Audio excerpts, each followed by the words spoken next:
चला तर मैत्रिणींनो, आपण आता परत लोटस म्हणजे कमळ कसं बनवणार आहोत हे तुम्हाला मी सांगणार आहे.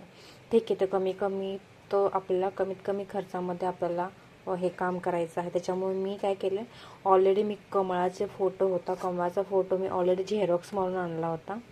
झेरॉक्स मारल्यानंतर मी काय केलं, तो झेरॉक्स कंटिन्यू छापल्यामुळे फाटला गेला. तर आपण काय करायचं, हे कॅनव्हास घ्यायचं किंवा तुम्ही एखादा कपडा घेऊ शकता. कॅनव्हासवर मी काढून घेतलं कमळ, आधी छापून घेतलं. कार्बन नाही, हे कार्बन ठेवला आणि नंतर हे छापून घेतलं. कारण का कॅनव्हासवर मग छापून घेतलं, कारण की मला दुसरीकडे रॅक्झिनवर किंवा ह्याच्यावर मला काढायचं होतं फायनल डिझाईन. म्हणून मी सतत छापल्यामुळे ते फाटलं गेलं. त्याच्यामुळे मी आता कॅनव्हासवर काढलं. त्याच्यामुळे पेन्सिलनं हे करून मी फाटणार आहे म्हणून मी हे केलं, कारण हे फाटत नाही. कंटिन्यू असं पेन्सिलनं हे केल्यामुळे ना फाटत नाही. सो मी एक आता तुम्हाला कमळ छापून दाखवते किंवा एक छापून घेते, तुम्हाला सांगते कशा पद्धतीने छापलेलं आहे. ओके. सो आता हे कमळ ठेवले, कमळाच्या खाली मी ना कार्बन ठेवलेलं आहे. सो मी आता हे कमळ मी पटकन काढून घेते. त्याच्यामुळे तुम्हाला दाखवेल मी कशा पद्धतीने ते छापलं गेलेलं आहे. ओके.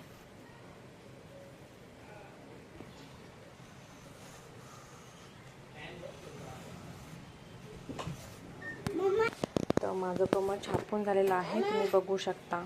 सो हे अशा पद्धतीने आता बघू शकता. हे कॅनव्हास आहे, कॅनव्हासच्या खाली कार्बन आहे, कार्बनच्या खाली मी रॅक्झिन ठेवलं होतं. सो अशा पद्धतीने ते छापून झालेलं आहे. ठीक आहे.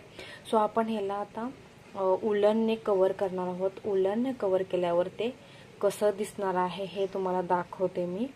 ठीक आहे. तर उलनचं मी तुम्हाला दाखवले कशा पद्धतीने हे केलेलं आहे.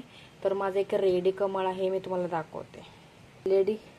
मी पलीकडे एक ऑलरेडी काढून ठेवलेला आहे. सो मी तुम्हाला नंतर व्हिडिओ दाखवेल की कशा पद्धतीने आपण त्याला चिटकवायचं आहे. सो तुम्ही बघू शकता. हे बघा किती सुंदर पद्धतीने असं मी हे केलेलं आहे. याच्यामध्ये मी पहिल्यांदा शेडिंग करून घेतलं आहे रेड कलरने. रेड फर उलन आहे तो. आणि नंतर मी डार्क पिंक हा शेडिंग आहे माझा डार्क पिंकने. ओके. नंतर फेंट पिंक, जो बेबी पिंक म्हणतो तो बेबी पिंक आहे.